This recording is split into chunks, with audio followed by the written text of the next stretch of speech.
त्वमादिदेवः पुरुषः पुराणः त्वमस्य विश्वस्य परम निधानम वेत्तासि वेद्यं च परम च धाम त्वया ततं विश्वमनंत रूप। वायु यमः अग्निवर्णः शशांकः प्रजापतिस्त्वं प्रपितामहस्य नमो नमस्तेस्तु सहस्रकृत्वा पुनश्च भूयोऽपि नमो नमस्ते। वसुदेवसुतं देवं कंसचाणूरमर्दनं देवकी परमानंदम श्रीकृष्णं वंदे जगद्गुरुं श्रीकृष्णं वंदे जगद्गुरुं। कृष्णाय वासुदेवाय हरे परमात्मने प्रणत क्लेश नाशाय गोविंदाय नमो नमः गोविंदाय नमो नमः।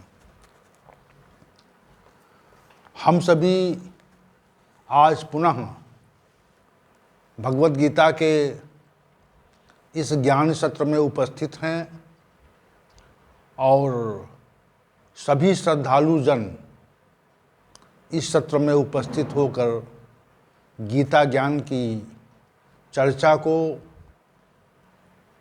गति देते हैं। आप सभी के सहयोग से ही ये विशेष सत्र विशेष प्रकार से आयोजित हो रहा है।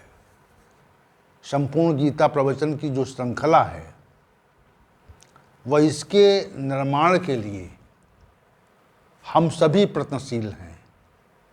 ये प्रयत्नशीलता सभी की ओर से है, मेरी ही ओर से नहीं है। ये प्रमुख रूप से तो इसका श्रेय श्री भगवान को जाता है कि वे अपना कार्य हम लोगों से करवा रहे हैं और हम सब उनके कार्य को करने का प्रयत्न कर रहे हैं। विशेष बात ये है तो मनुष्य निमित्त होता है और परमात्मा अव्यक्त रहकर उस निमित्त को उद्वेलित करता है, बढ़ाता है आके। इसे कहते हैं प्रमोट कर रहा है। तो श्री भगवान जो हैं हम लोगों को इस शुभ कार्य के लिए हम लोगों को प्रेरणा दे रहे हैं, प्रेरित कर रहे हैं, ऐसा हमें स्पष्ट आभास होता है। देखिए, परमात्मा तो अव्यक्त है और उस अव्यक्त परमात्मा ने हम सभी को व्यक्त कर दिया। वह परमात्मा तो हमको प्रतीत नहीं होता, लेकिन हम सब जो उसका कार्य हैं वह प्रतीत होते हैं। तो हम लोगों के माध्यम से ही वह इस विश्व के समस्त कार्य करवाता है। स्वयं तो अव्यक्त है, लेकिन वह अव्यक्त परमात्मा इस संसार को व्यक्त कर देता है और व्यक्त करके इस संसार के नाना प्रकार के कर्मों का संपादन करवाता है। ये उसकी विशेष शक्ति है कि वह कर्मों का संपादन करवाता है। त्रिगुणमयी माया, त्रिगुणात्मक प्रकृति, ये सब परमात्मा के कार्य में सहयोगी हैं। तो आज हम भगवद गीता के इस ज्ञान सत्र में संपूर्ण गीता प्रवचन की श्रृंखला के निर्माण के लिए अपना सहयोग दे रहे हैं और ये सदियों तक इसको लोग श्रवण करेंगे, जानेंगे कि वास्तविक तथ्य क्या है। तो आइए हम आज के विषय में प्रवेश करते हैं।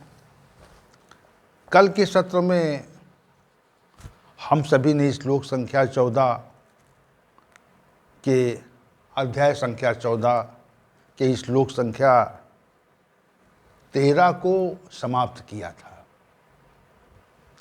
और 11, 12 और 13 में श्री भगवान ने सत्वगुण, रजोगुण और तमोगुण की वृत्तियों का विशेष रूप से वर्णन किया है। यह बताया है कि सत्वगुण के बढ़ने पर कौन सी वृत्तियाँ, कौन से लक्षण प्रकट होते हैं, रजोगुण के बढ़ने पर कौन सी वृत्तियाँ, कौन से लक्षण प्रकट होते हैं, और तमोगुण के बढ़ने पर कौन सी वृत्तियाँ और कौन से लक्षण प्रकट होते हैं। तो सत्वगुण के बढ़ने पर ज्ञान और प्रकाश का रूपी वृत्ति प्रकट हो जाती है। रजोगुण के बढ़ने पर लोभ, प्रवृत्ति, कर्मों का आरंभ, अशांति और स्पृहा नामक 5 वृत्तियाँ उत्पन्न होती हैं। और तमोगुण के बढ़ने पर अप्रकाश, अप्रवृत्ति, प्रमाद और मोह, ये 4 वृत्तियाँ उत्पन्न होती हैं। इस प्रकार तीनों गुणों के प्रभाव से 11 प्रकार की पृथक पृथक वृत्तियाँ प्रकट हो जाती हैं। जो गुण बढ़ता है उसकी वृत्ति या उसका लक्षण बढ़ता है, और जो 2 गुण जो दब जाते हैं इनका समन हो जाता है। तो समन होने के उपरांत उसकी जो वृत्तियां हैं वह वृत्तियां दब जाती हैं, ये विशेष बात है। तो मनुष्य शरीर में जिस प्रकार के गुण की प्रधानता हो जाती है उसी गुण की वृत्तियां प्रकट होने लगती हैं। वह उसी प्रकार का मनुष्य हो जाता है, ये कहने का अभिप्राय है।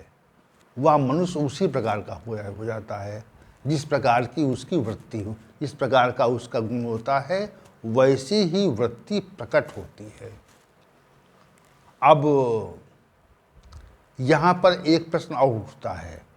श्लोक संख्या 11, 12, 13 में तो श्री भगवान ने इन वृत्तियों का वर्णन कर दिया कि कभी सत्वगुण बढ़ जाता है तो रज तम दब जाता है, रज बढ़ता है सत्व और तम दब जाता है, तम के बढ़ने पर सत्व और रज दब जाता है। ये एक सिद्धांत है, ये एक प्रक्रिया है, ये तथ्य हम कहना चाह रहे हैं। तो यहाँ पर एक प्रश्न और ये उठ जाता है कि यह जो गुणों का घटना बढ़ना क्यों होता है, ये विशेष प्रश्न है यहाँ पर, जो हमारे भी मस्तिष्क में आया और अन्य लोगों ने भी इस प्रश्न को उठाया कि ये जो गुण घटते बढ़ते हैं इनका क्या कारण है, कैसे घटते बढ़ते हैं, इस विषय को आप व्याख्यापित करें। कि मतलब जो इसे कहा कि आप गुण घट बढ़ रहा है, तो गुणों के घटने बढ़ने का कारण क्या है, किन कारणों से गुणों में वृद्धि होती है। जैसे सत्वगुण किन कारणों से बढ़ता है, रजोगुण किन कारणों से बढ़ता है, और तमोगुण किन कारणों से बढ़ता है, उसका मूलभूत आधार क्या है। ये प्रश्न हमारे भी मस्तिष्क में है और था भी। तो इस प्रश्न का निवारण हम इस स्थल पर करना चाहते हैं। देखिए, गुणों के बढ़ने पर अनेक कारण हैं, गुणों के घटने बढ़ने के अनेक कारण हैं। तो उन कारणों को हम आज आपके समक्ष प्रस्तुत करना चाहेंगे कि गुण से सत्वगुण क्यों बढ़ जाता है, रजोगुण क्यों बढ़ जाता है, तमोगुण क्यों बढ़ जाता है, तो उसका कारण क्या है। क्योंकि कारण को जाने बिना हम अपने अवगुणों को निकालकर, अपने दुर्गुणों को निकालकर सद्गुण नहीं उत्पन्न कर सकते। तो आज की जो चर्चा है, आज का जो केंद्रीय विषय है वह ये है कि ये गुण जो हैं वो घटते बढ़ते किन कारणों से है, क्या इसका आधार है। तो हम आज प्रवेश करते हैं इसी विषय पर, और इसी विषय की चर्चा को आज हम गति देने का प्रयास करेंगे। तो पहला जो कारण है,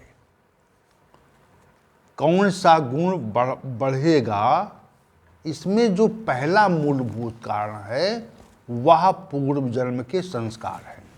पहला मूलभूत कारण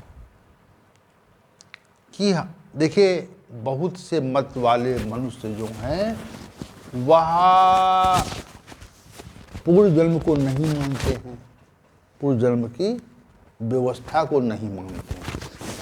तो पूर्व जन्म की व्यवस्था को न मानना ये पृथक विषय है, लेकिन वैदिक सनातन धर्म में पूर्व जन्म को निश्चित रूप से माना जाता है।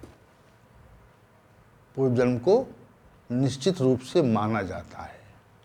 तो यहाँ पर जो हम चर्चा करना चाह रहे हैं कि जो पूर्व जन्म के संस्कार हैं, जिसके बारे में, जिसके संदर्भ में मनीषियों का मत है कि वे चित्त में संकलित रहते हैं, तो पूर्व जन्म के संस्कारों के आधार पर ही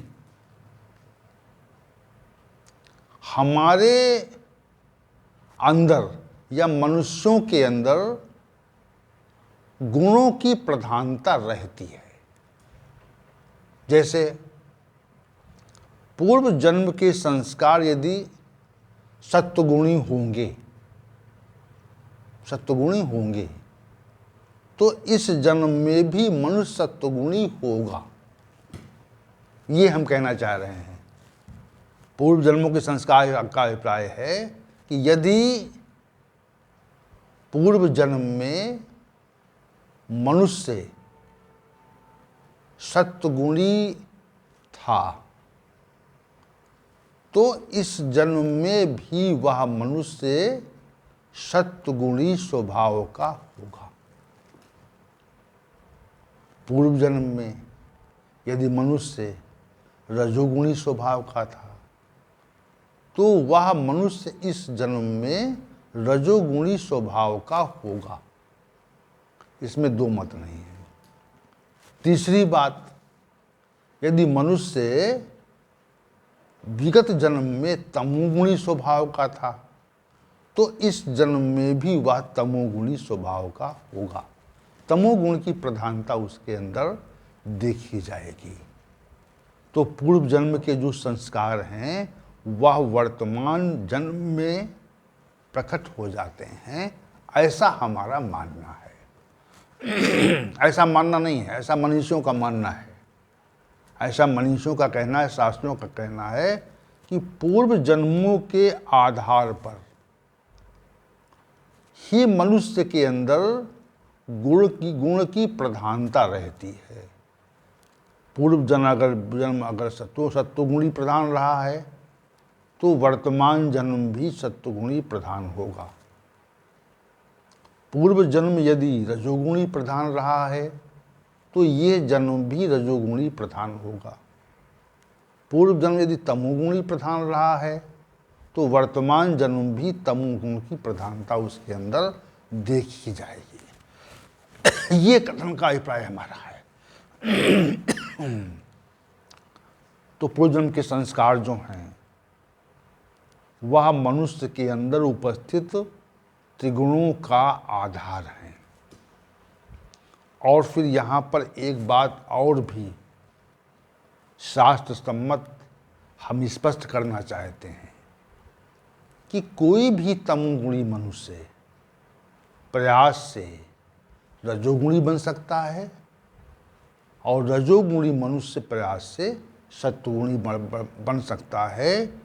यह मनुष्य के प्रयास पर आधारित है कि हम यदि ऊंचा उठना चाहें, हम देवताओं की तरह से अपने को इस संसार में पूजित करना चाहें, तो जो देवत्व के कार्य हैं, दूसरों की भलाई के जो कार्य हैं, उन कार्यों को हमें करना चाहिए।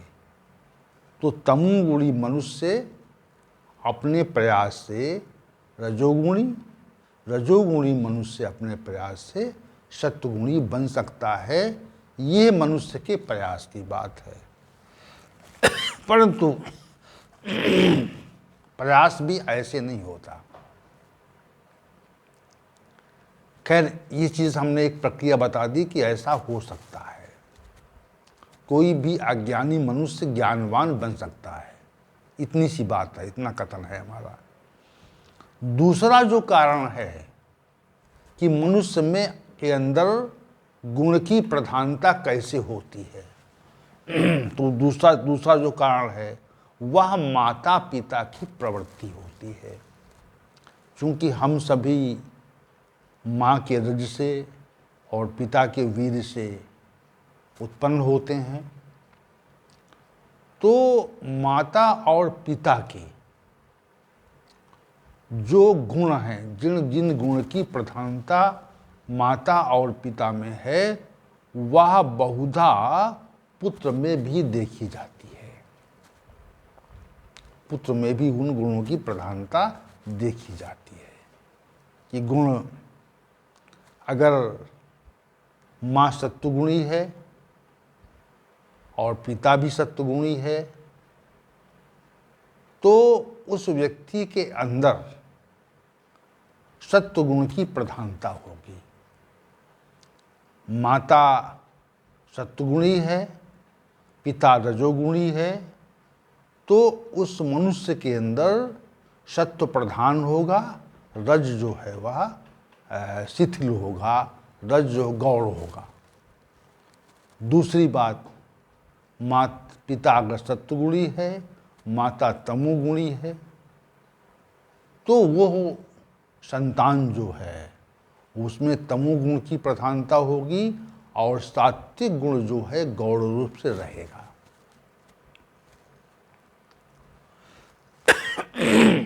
पिता रजोगुणी है, माता तमोगुणी है, तो उस मनुष्य के अंदर रजोगुण की प्रधानता होगी और तमोगुण की गौरता होगी।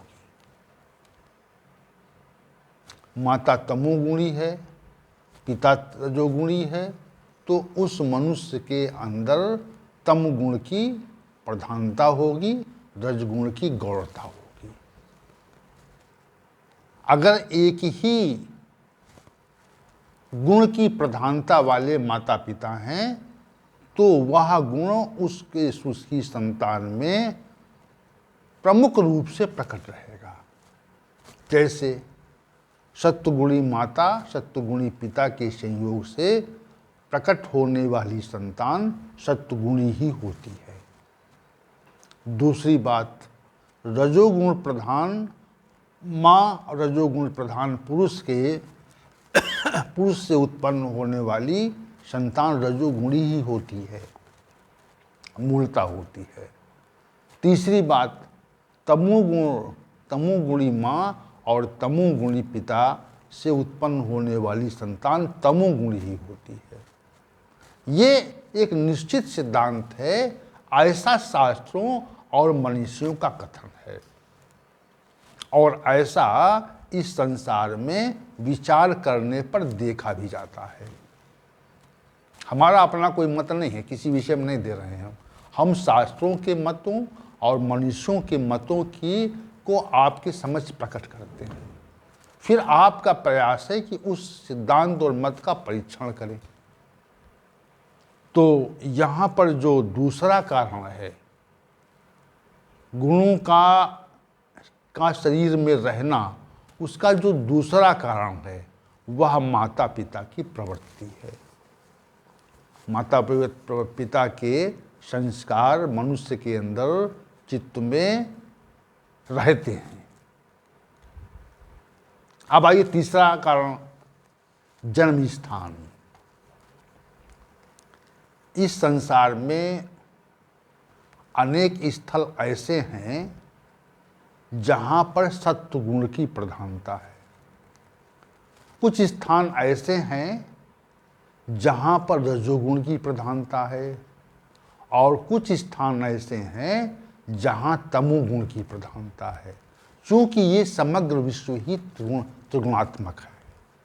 समग्र विश्व ही त्रिगुणात्मक है। तो इस जगत में स्थान के अनुसार गुणों की प्रधानता रहती है। तो मनुष्य जैसे हरिद्वार है, ऋषिकेश है, प्रयागराज है, जगन्नाथपुरी है, कुछ स्थान बता रहे हैं आपको। तो वहाँ पर चूंकि देवत्व की प्रधानता है, वहाँ पर सत्वगुण की प्रधानता रहती है, तो वहाँ पर विशेष रूप से सत्वगुणी मनुष्य ही उत्पन्न होते हैं और उस स्थान पर उत्पन्न होने वाले व्यक्ति अधिकांशतः सत्वगुणी होते हैं, ऐसा देखा जाता है। दूसरी बात, जैसे जहाँ पर राग रंग है, जहाँ पर नृत्य इत्यादि हो रहा है, जहाँ पर संसार के विषय भोगों का प्रदर्शन हो रहा है, तो वहाँ पर रजोगुण की प्रधानता होती है। और ऐसे रजोगुणी प्रधान स्थानों पर जो मनुष्य उत्पन्न होते हैं या रहते हैं, उनमें रजोगुण की प्रधानता होती है। अब तीसरा, कुछ स्थान ऐसे होते हैं जहाँ पर तमोगुण की प्रधानता होती है, जहाँ पर हिंसा हो रही है, जानवरों को काटा जा रहा है, पशुओं को काटा जा रहा है, निर्दयता पूर्वक उनकी हत्या की जा रही है, जहाँ पर युद्ध हो रहा है, सत्ता प्राप्ति के लिए इतना संघर्ष है कि लोग एक दूसरे को मारने और मरने पे आमादा है, उस स्थान पर तमोगुण की प्रधानता होती है। और वहाँ पर जो लोग उत्पन्न होते हैं वह स्वभावतः तमोगुणी ही होते हैं, यह सिद्धांत है।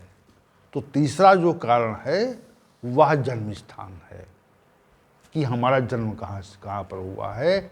हम देवभूमि में प्रकट हुए हैं या राग रंग वाली भूमि में प्रकट हुए हैं जहाँ पर श्रृंगार की प्रधानता है, या हम हिंसा वृत्ति वाले स्थान में हमारा जन्म हुआ है, तो वैसे ही गुणों की प्रधानता मनुष्य के अंदर हो जाती है। चौथा कारण निवास है।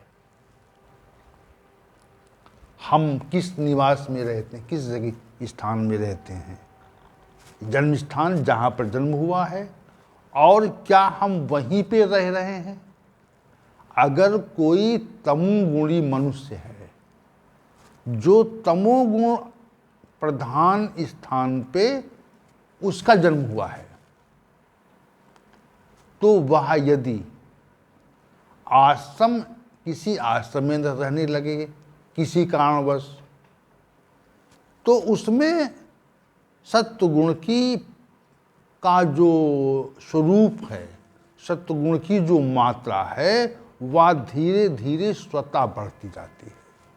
सत्वगुण की जो मात्रा है वह धीरे धीरे स्वतः बढ़ती जाती है। तो तमोगुण का ह्रास होता है, तमोगुण के ह्रास से रजोगुण उत्पन्न हो जाता है, रजोगुण के ह्रास से सत्वगुण प्रकट हो जाता है। यद्यपि उसका जन्म स्थान तो तमोगुण प्रधान स्थान में हुआ था, लेकिन वर्तमान समय में जहाँ पर वो रह रहा है, वो वहाँ से उठ करके सत्वगुण प्रधान स्थान में पहुँच गया है, तो उसके अंदर सत्वगुण में वृद्धि देखी जाती है।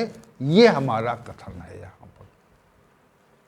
तो जन्म स्थान का, जैसे अब कोई व्यक्ति किसी आश्रम में पैदा हुआ हो तो उसमें सत्वगुण की प्रबलता रहती है।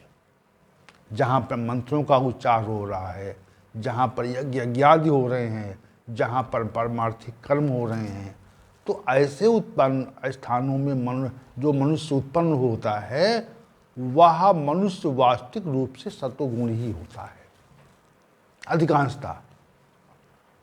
कोई ये निर्दिष्ट नियम नहीं है, लेकिन वास्तविक बात यह है कि वहाँ पर सत्वगुण की प्रधानता स्थान को देखकर मनुष्य के अंदर आ जाती है, और वही मनुष्य किसी हिंसक देश में जहाँ पर पशुओं की हत्या हो रही है, जीवों की हत्या हो रही है, लोग एक दूसरे को मारने पे आमादा हैं, वहाँ पर उसका निवास किसी कारण हो जाता है तो वह उस वातावरण का, उस निवास का उस पर प्रभाव निश्चित रूप से पड़ेगा। और इसी को हम कहते हैं वातावरण का प्रभाव मनुष्य के अंदर पड़ता है। तो जो निवास है और वहाँ का जो वातावरण है उससे प्रत्येक मनुष्य प्रभावित हो जाता है, प्रत्येक मनुष्य प्रभावित होता है और उसी के अनुसार उसमें गुणों की वृद्धि और ह्रास देखा जाता है। गुणों की वृद्धि और ह्रास उसके अंदर देखा जाता है। तो जो चौथा कारण है वह निवास स्थान और वहाँ का वातावरण है। वातावरण तमोगुणी होगा तो मनुष्य के अंदर तमोगुणी प्रवृत्ति स्वतः ही आगे बढ़ जाएगी, उसकी वृत्ति जो है वह तमोगुणी हो जाएगी। अगर स्थान रजोगुणी है जहाँ पर वह निवास कर रहा है तो वहाँ पर रजोगुणी वातावरण होने के कारण रजोगुण की वृद्धि देखी जाती है। तीसरा जो कारण है वही बात है जहाँ पर सत्वगुण की प्रधानता होती है, तो वहाँ पर सत्वगुण की प्रधानता होने से मनुष्य के अंदर सत्वगुण स्वतः ही प्रबल हो जाता है। अब आइए अग्रिम जो कारण है वह है अध्ययन।